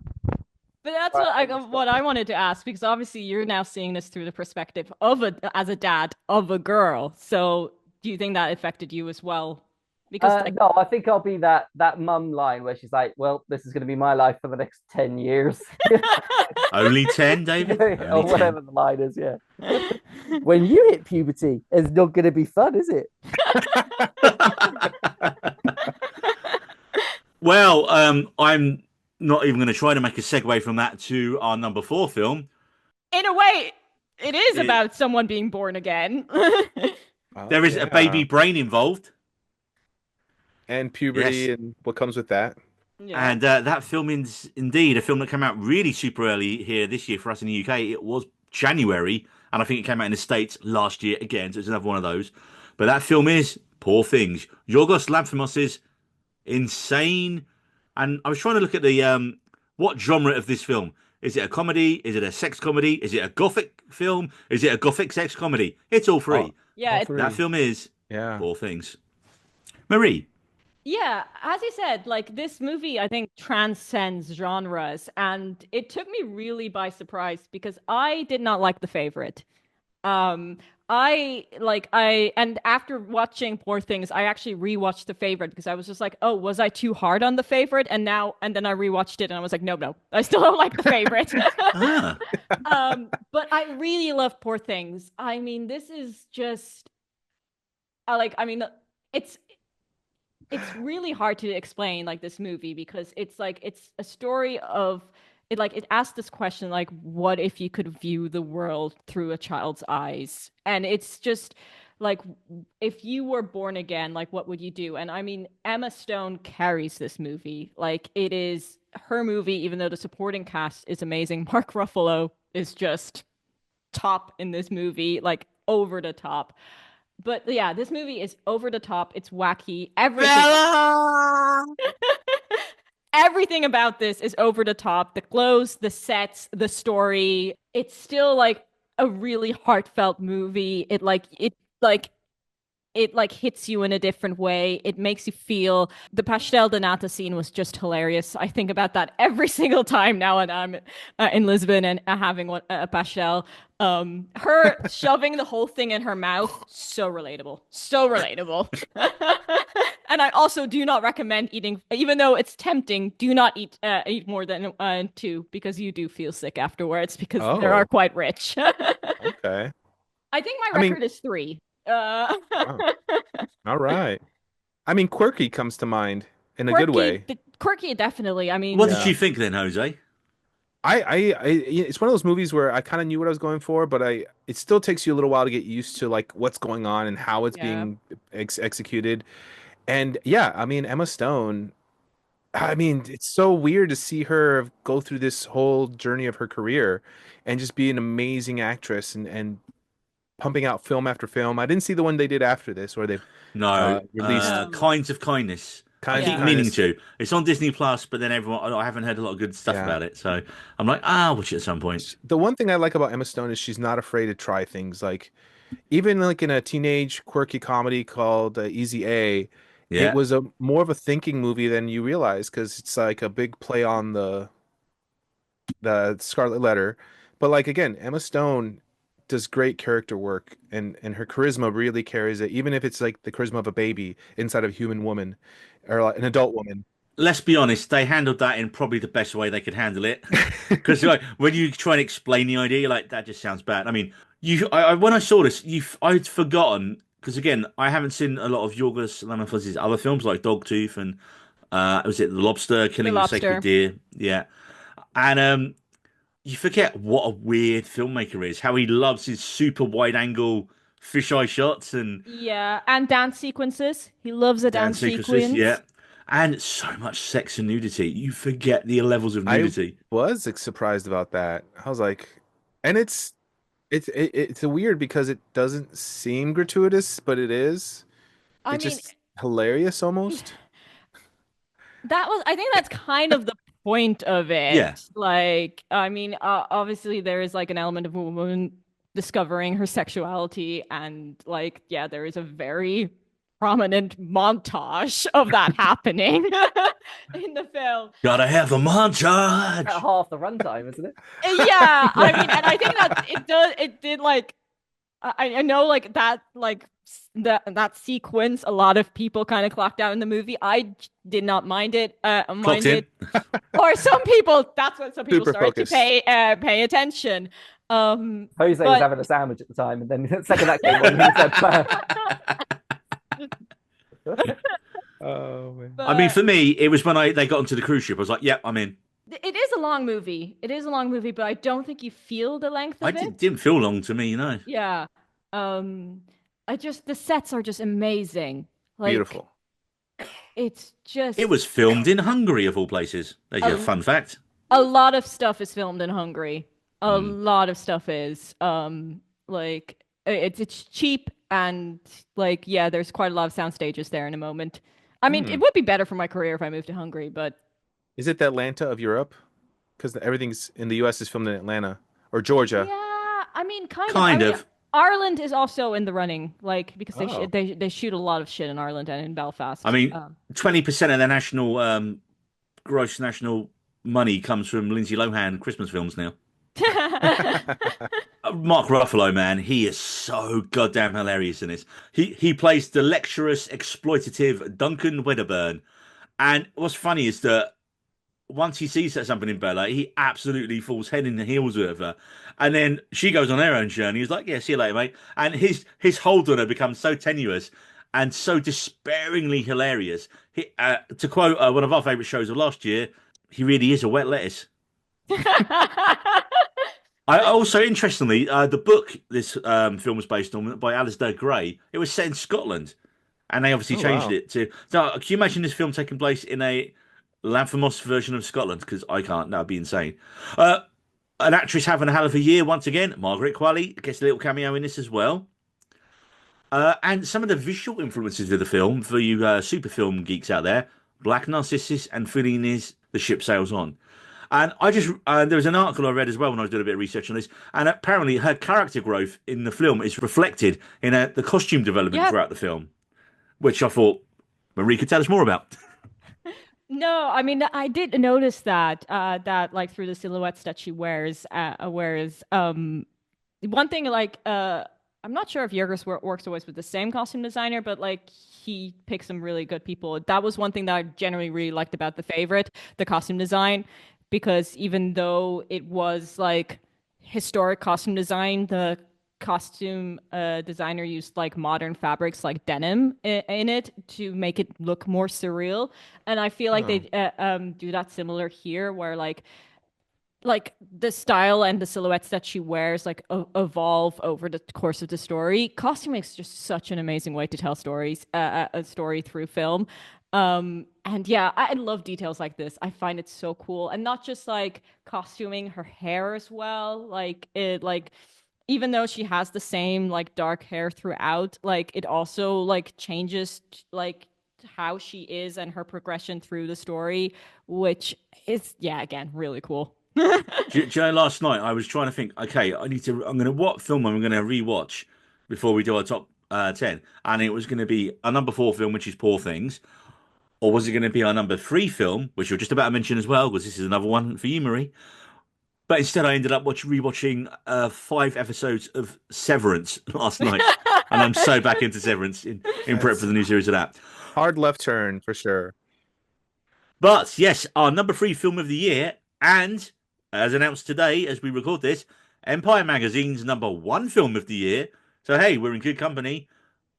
That film is Andrew Haig's All of Us Strangers. Marie, take it away. I'm so happy I get to talk about this movie because like I haven't had the opportunity until now. This is a movie, also one of the ones I generally couldn't stop thinking about it since I've seen it, and I saw this like very early on in the year, and it still resonates with me. It has like imprinted itself on my soul. This movie, like it's there. Like I carry it in my heart. So yeah, it's small cast. It stars Andrew Scott and Paul Mescal, along with Claire Foy and Jamie Bell. And I mean, the two leads are the standout of this story. And this is a movie that is about queer loneliness. And that is all, to be honest, I can want to say about this because it's one of those ones where I highly recommend going in blind. It's what I did. I just knew I mean, I watched nearly everything that Andrew Scott was in. So that's why, but I knew nothing going in. And it just takes you on this journey. And it's one of those ones where you finish it and you're just sitting there. I can even send in a photo that Neil can put in of me when I finished this movie because I was distraught. It's one of the ones when, like, as the credits play, you just sit there in silence and go, holy shit, what did I just watch? It hits in so many different ways. It's At the end of the film, in my screening, when that song plays at the end in the final scene, no one left. No, everyone just sat there. Wow. No one moved till the final credits rolled. Like not one person got up after that film because everyone just had to process what they just said. yeah. Wow. It is both beautiful and heartbreaking at the same time. It's just So is the crying is guaranteed in this film? 100%. yes. As I mentioned in the start, there were two movies that I cried at this year. One of them was Ghost right here, right now, the concert movie. And then the second one was this one. This one, yeah, it stabbed me in the fields. It's just, and I mean, the two leads sell this story. Like this has like I mean, it's just them. I mean, I would argue that this is a movie that just has a cast of four people. It's just Yeah. these four characters. And you see other people throughout, but it's like when I even looked back on like the IMDb, it's like waitress or person number 5 because it's just these four Yeah. people and the story is centered around Andrew Scott's character. Uh but I mean, I think I can say a little bit about the film without going into full spoilers. Yeah, Andrew Scott's character plays a writer, and it's set in this weird. Even the initial scenes, it's set in this kind of weird ethereal place. He lives in this really looks like almost like a deserted apartment block, and there's one other resident there, which is Paul Mescal's character. Hmm. And then you just kind of like, okay, so they're the only two people in the building. It's a bit strange. And he also then later on he goes and meets his parents. And there's obviously I don't want to give that away, but yeah. And The parents are younger than him. I think we can say that because yeah, the parents are the age Claire Foy he is younger than Andrew Scott. So that's. And so you're trying to figure out, well, how is that? And so early on in this film, I just kept questioning everything about every scene. Yeah, and you run through the same kind of questions. Is this really happening? Is this all in someone's head? How is that happening? And as the film goes on, you stop caring because, again, the performances and the story it doesn't matter. None of those questions matter. The how and the why doesn't matter in this film. It's thematic more than plot. It's the themes of this movie that matter. It's a mood piece for definite. And the writer himself, Andrew Haigh, actually said it was almost semi-autobiographical about growing up gay in the 80s. Yeah. So you can kind of think, okay, because when you meet his parents, you're just trying to figure out. I mean, I will say Jamie Bell and Claire Foy are superb in it. And I think as a straight cis male, please don't write this off as that gay film. No. Like, I couldn't relate to Scott's struggles personally. Adam Scott's character's struggles in the film, but his relationship with his parents, that stuff is universal, and it echoed more with me the stuff with his parents than the other side of it, because obviously I didn't connect to that side of the story because like I say, I'm straight. But just don't miss this film thinking, oh, it's the gay film, right? It is it's a masterpiece. It is honestly a masterpiece of a film. Wow. Yeah. Not even. I don't know what more to say to it because so many people have said so many things about it so much better. But as I said, it's one of those ones where I do generally recommend not knowing that much about it. And it's also like I would recommend the straights check this out. Because like as I said, the core theme of queer loneliness is something that we all have experienced loneliness in our lives, but like that isolation as it's presented in this like apartment block is like there is like a specificness to like to me, like the way I always describe it, being like ace is like living in a world where everyone's spraying perfume, but you can't smell. And this is kind of this movie as well. It's just like seeing it through that lens, which, Empire, like, said it one of his best films. But other than that, I do number one, but it did, I think, in my opinion, like, went quite under the radar when it comes to awards and, like, people talking about it. Everyone kept talking about Paul Mescal getting nominated for acting awards in it. And I was like, he's really good in it. He's brilliant. But how the fuck did Andrew Scott, who arguably is the lead of the film, not get nominated anywhere for it? Anywhere. That's what like shocked me most. And it kind of shows you that even in big Hollywood awards now, and like all awards, films straight out and out gay characters about a gay story still don't get the recognition, sadly. And I mean, the one negative thing I've said about it is when I remember, and I won't say who or where to shame them, but when I said I was going to go and see this film, I went, what? The gay film? And I was just like, no, one of the best reviewed films of the year so far, with brilliant actors in it that everyone's raving about. That's the film I'm going to go and see. And that really annoyed me at the time. I was just like, how to be so reductive about a piece of art like this, man. Yeah. So go and see it, everyone. If you haven't seen it and you think, oh, it's not my thing, honestly, this is a film that will stay with you. Yeah. Go watch the goddamn movie. And have 3 emotional support dogs, which I had when I watched it. And 3 emotional support donuts afterwards. 4, actually, 1 for each dog. I couldn't even eat afterwards. That's how much it impacted me. Donuts couldn't even help me in this situation. Wow. Well, from I can't even think of enough superlatives to describe that film. If it was up to me, this would have been number 1. But obviously, since like we also like voted on Well, like you and me, the only people who've seen it. exactly. That's why that affected the ranking. And a film everyone here has seen, even Ben, who's not with us, has seen. Our number two film, and it was touch and go between our number one and number two, which was going to be, we flipped back and forth a couple of times. Arguably a better film, and I'm going to say this, arguably a better film than our number one in terms of cinematography, production design, soundtrack, direction.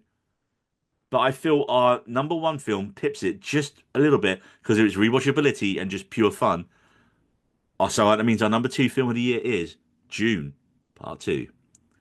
Boom. Who wants to start on June? David. It was a good sequel. Cool. And moving on to number one. No. There we go. Yeah. I mean, there's so much good stuff. I mean, I'll keep it short. Visually, it kept up and actually I think added to it with Rebecca It was better. Ferguson. It was absolutely better, man, than the first film. I preferred the first film mainly because Dune 2, it's not really a negative, but because it was more of the same excellence is perfect, right? It's fine, right? But I was so surprised and shocked by what Dune Part 1 brought to the table in terms of its cinematography, its sound design. It was like watching Lord of the Rings again for the first time. And do you know how you watched Fellowship of the Rings and then you went into the Two Towers? The Two Like Towers this. was better because of Helm's Deep, right? So the Helm's Deep set, like everything about that was so awe-inspiring. I felt like the final conflict and confrontation at the end of Dune Part 2 didn't have that Helm's Deep style of awe that I was Yeah. looking for from. I'll agree with you on that, yeah. Would you think it would have had that awe if it stuck closer to the book? Probably. I mean, obviously, like a couple of differences from the books that I quite liked. Like I quite liked what they did with Shani in the film compared to the book. It was obviously different. She was made more of a sort of central character / heroic figure in Part 2, wasn't she? Yeah, I mean, watching Paul sort of embed himself into the Fremen lifestyle and learning more about the Fremen, the culture, and how they live and adapt to the world of Arrakis. As Arrakis itself is a character within the book, and that's and within the film, and that's another thing. You don't get that often in movies nowadays, where the actual world and like where these characters, the place that these characters are inhabiting, is a character within itself. There was lots of moments in this film, like where you were like, how are they gonna show that? Like, how are they gonna show a fetus that's able to communicate? They didn't. You hire Anya Taylor-Joy. You hire Anya Taylor-Joy, but like in the book, she is an actual child, and this one, she never gets born. So that like was an interesting change. Yeah. There's plenty of like little things, and it might be like those little things as well that impacted my overall thought compared to June 1. This will always be memorable for me because it was my first ever IMAX experience. So Really? if you're gonna go, yeah, because we First don't have. ever? Yeah, well, we got one locally to us, but it's about a half-hour drive one way. That's And way my too nearest far for Neil. And my nearest cinema is like a 10-minute drive. So I was like, Of all the movies that have come out in IMAX, that was the first one. Yeah. It's a My good one, goodness. to be fair. If you're going to see a movie yes, in it's a IMAX, wonderful one. I mean, I've never seen a movie in IMAX, just to put that in context. There you go.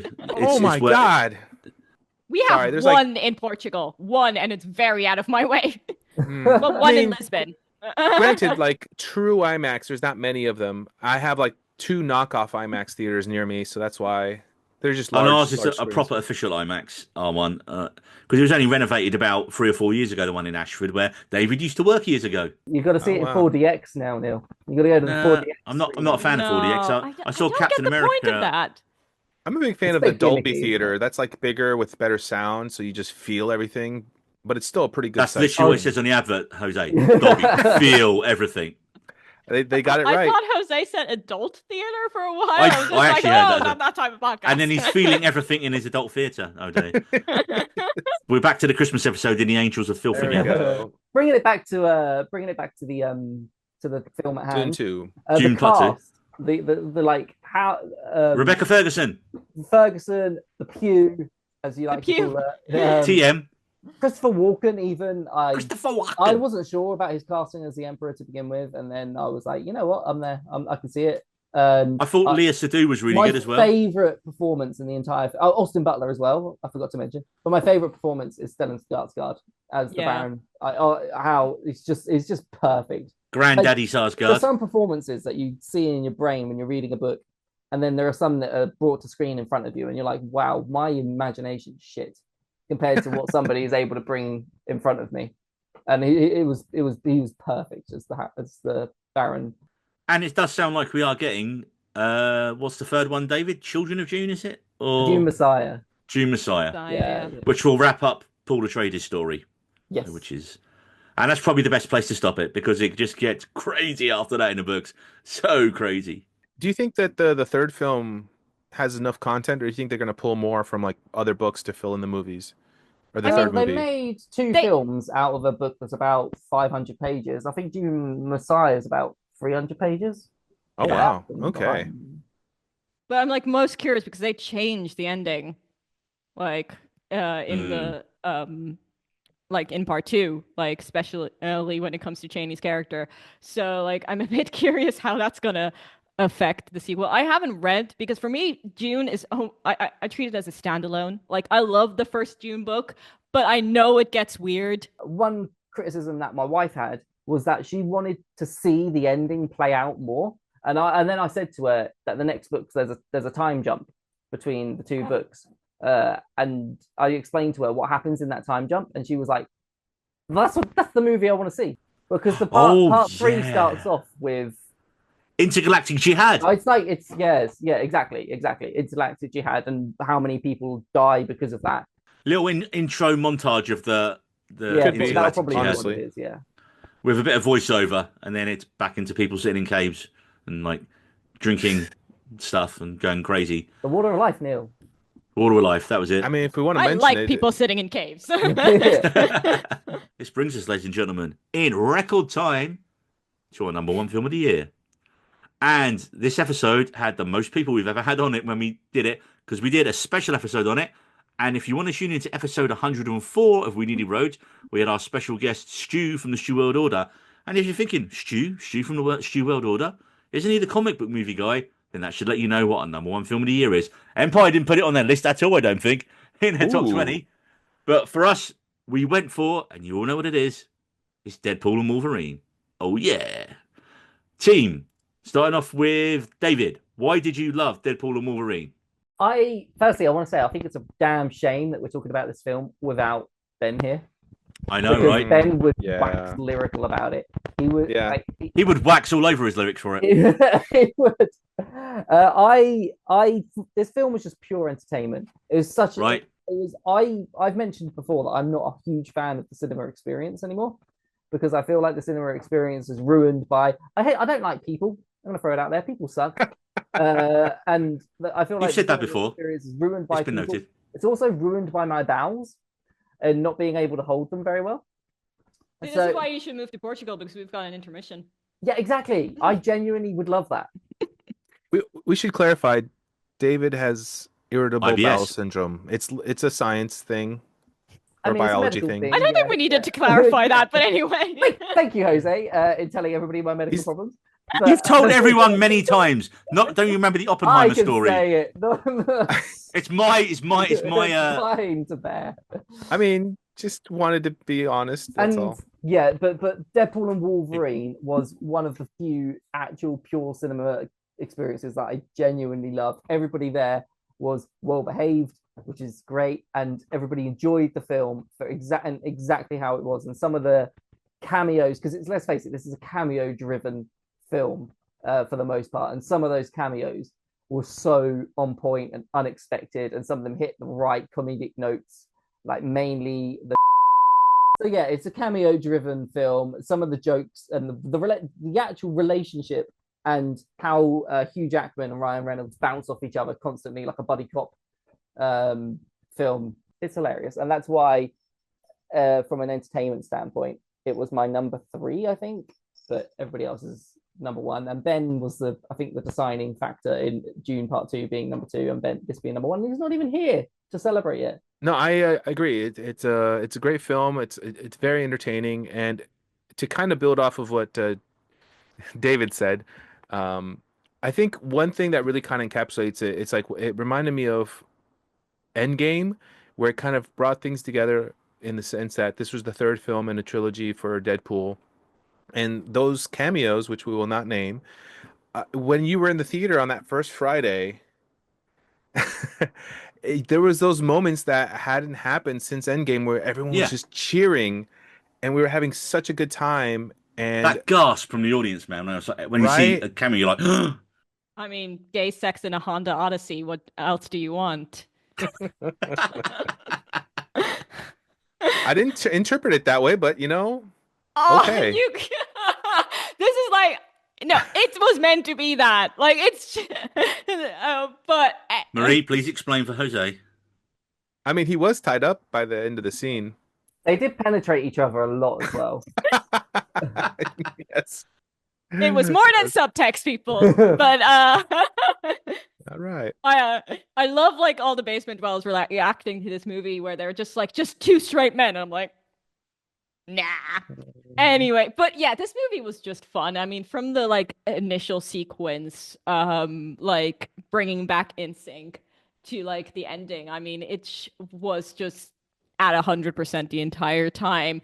I have to say that I did not have that cinema experience because hardly anyone goes to my cinema. I think there was like 6 other people in my screening. Yeah. Sounds Oh, perfect. Usually it's perfect. Usually, but yeah, but for this type of film, This type of film, it wasn't, and like you can always tell like when aren't Marvel fans because like the cameos where I literally gasped at, everyone else was silent, and I was oh just like, no. no. This was one of the ones I really wished I saw at a midnight showing. But other than that, it's just a fun ride. I do like my one complaint about this movie is that it's like they like had like certain scenes they wanted to have in it and then wrote a script around it. Like if you think Oh. about it, like the plot does fall apart quite quickly. oh yeah, The because it was like, oh, we want this scene, we want this scene, we want this scene. Okay, how do we bring that all together? This does feel like that. But I mean, it doesn't fail to put you in a good mood. It is just so much fun. I wasn't really worried because I loved Logan. Logan is one of my favorite movies. I loved Logan. I cried my eyes out at Logan. It was um I saw it in cinemas and it's also one of my favorite cinema memories. So I was very worried about how they were going to carry on from that. and you should have been. They No. treat it with utmost respect. They do. I have to no. But I think they did work with it quite Yeah. well. I like I jest. They handled it the best way you could possibly handled it. for the dead context, but just the skeleton thing. I loved it, but it was still so funny.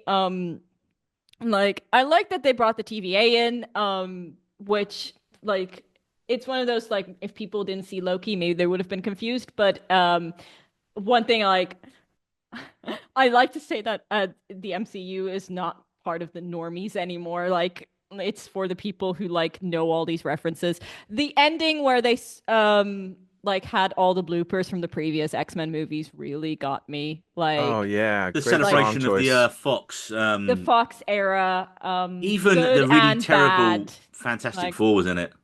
yes, Great but Green Day song choice. yes, like it really pulled at the heartstrings. I mean, I love X-Men.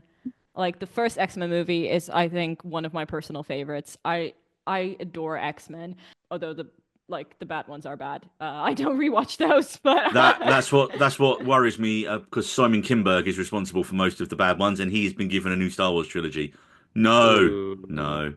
no. Anyway, back I to Bad fun Simon. stuff. Bad Back to Simon. fun just stuff. Yeah, rant time. stop. Dark Phoenix is one of my all-time favorite comic book stories, and the fact that they haven't done that loyally, like Yeah, but it's the same that guy who's ballsed it up twice. He what? wrote he wrote Give The it Last to me. Stand, and then he did Dark Phoenix. Also, how do you waste that cast on Apocalypse? How do you do Apocalypse that badly with that cast? That's literally what got me into X-Men was the Age of Apocalypse, like trade paperback. I got it. I was like, this is amazing. And then I I thought read you all were four about of to say them. the movie. I was just like, what the fuck? No, no, no, no. When I say that this film, sorry, is a cameo led film, that you might think that will make rewatchability a struggle for it, and it No. does not. No. It doesn't hamper. Since it dropped on rewatchability Disney at Plus all. a month or so back ago, I've watched it twice more. Wow. Yeah, overall, I would just say, look, this is the reason it succeeded, like with critics and a box office. It was just fun. It was wildly entertaining, and also it was a pretty simple, self-contained story that didn't set out to reboot the MCU and fix all of its inherent problems like everyone thought it was going to do. Everyone thought, oh yeah, they're going to do this, they're going to do that. No, it was a really simple story of Reynolds having to find a Wolverine to save his universe and his friends. That's it. And all the cameos stunned, especially the few that had been kept secret. And the needle drops were amazing. It's also the highest grossing R-rated film of all time. Currently sitting at time of writing as 1.3 billion from a budget of 200 million. So I think it's safe to say, as Ryan Reynolds says in the film, you're going to be doing this till you're 90, Hugh, because this is definitely not the last we've seen of Deadpool and Wolverine in the MCU. My dad, who hadn't watched anything MCU since Endgame, saw the trailer and was like, "Oh well," and he likes Ryan Reynolds because we watched the Wrexham football documentary, so he happily watched it. And yeah, he didn't get all the references, but he enjoyed the film, he enjoyed the action, he enjoyed them two just arguing with each other and beating each other up, and apparently doing more stuff than that throughout the whole film. And yeah, I just I loved it. I've seen some friends on social media absolutely love this film like we do. I've seen others really hate it, and I think the people who really don't like it, it depends. Generally, it's on their they don't love Ryan Reynolds and his fourth wall breaking shtick, and how much of That's that can you put up Deadpool. with? But that's Deadpool, right? Yeah. Yeah. And I think the script is sharp, and I can't believe some of the topics they broach in the film, and getting into those would be spoilers. Also, was anyone else strangely, not even strangely, just attracted to Emma Corrin's bald villain, Cassandra Nova? It's when you find out who her character is, and I was like, I'm still really attracted to her. Like, Is it because she was bald and you were like, you just saw a bit of yourself in her? Is it because she can put her fingers in different places? Jose, stop it. You made it weird. Made it weirder than that scene and more uncomfortable than that scene, but not probably for the actors. Look, she is great, even with limited screen time. And absolutely, come on. I know it's probably not going to happen because of the way the film goes, but come on. Cassandra Nova spin off film or TV series, I would be there for that. I would be. I feel my only minor complaint is I feel we were a little bit shortchanged with the OG cast members from Deadpool 1 and 2. Yeah. Characters Yeah. like Dopinder, Blind Owl, Negasonic Teenage Warhead, Yukio. I mean, Yukio's literally just, to say hi, Wade. That's it in this film. And Colossus. I mean, Colossus barely got anything to do. Oh man. Also, where the fuck was Cable and Domino? Because that really wasn't addressed. There was one little joke about Cable and budget, I think, maybe, but yeah. But hey, we did get more of Rob Delaney's Peter, Mr. Sugar Bear himself. So, hey. Well, I do believe that rounds us off, ladies and gentlemen. I believe we did it in well under 3 hours this time. So well done, everyone. That is the We Needed Roads team's official top 10 films of the year episode. And we are almost done. But before you run off to hydrate or use the bathroom, I'd like to thank all my co-hosts on this episode. OG co-host of We Needed Roads, David, and new joint co-host with David, Evelyn. David, where can people find you on the socials? We've bored her to sleep. Yeah, she's knocked out. She's gone. She's passed out. Yeah. You can find me at Needed Roads on Instagram. No, We Needed Roads. Roads on Instagram, which is where we post things sometimes. Amazing. Thank you, David. Jose. I'm also on Blue Sky. Follow me on Blue Sky. What's your name on Blue Sky, David? It's David Long with 2 L's because the Amazing. extra L's for emphasis. It's just my name. It's just how it's spelled. You know, the fact that your parents didn't have the sense of humor to name you Richard or Peter just my granddad was called Richard. And he was called Dick Long. That was my granddad's name, Dick Long. There we go. In fact, I didn't know my granddad's name was Richard until I was like in my 20s. I just thought he was Dick. Yeah. Well, as you brought up the Dick talk, Jose, straight back to you. You know the drill. Let's get loud and on the floor. Where can people find you?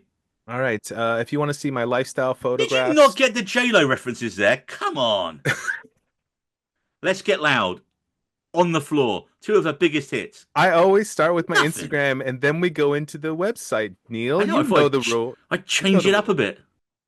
My website is www.jlopezphotos.com. And Neil, no wedding photos of J-Lo.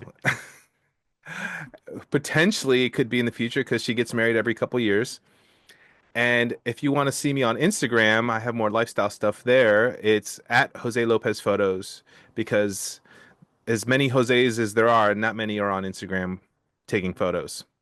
So it was pretty simple. Well, that sounds like something you should have on a t-shirt, my friend. Hey! Marie, where can people find you ruining things they like Christmas and rampant capitalism?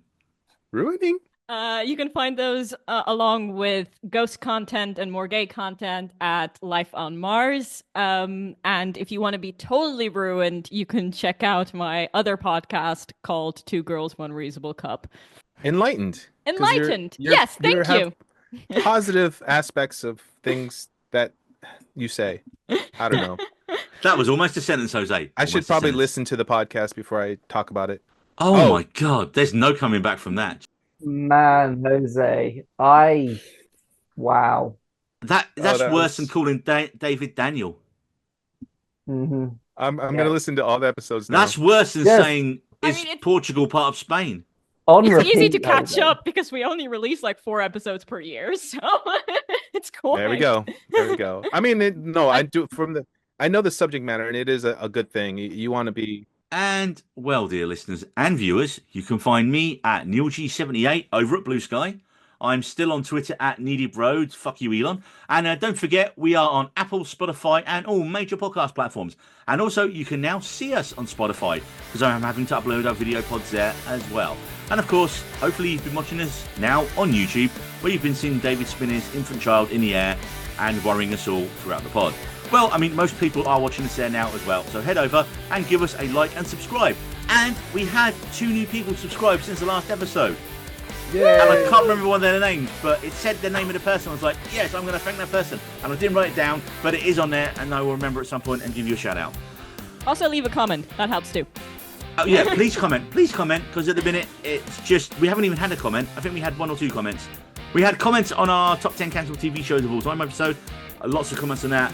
And then we had Marie's dad say you haven't got a lot of comments. And he's right, so we haven't. So give us comments, please. Next up, maybe our final pod of the year, maybe not. It depends how the calendar gate goes. Hashtag calendar gate. And next up, everyone, it's our last episode of 2024. Yes, we've talked movies. Next time, we're going to talk TV. Our top 10 TV shows of 2024. We'll see you next time, folks.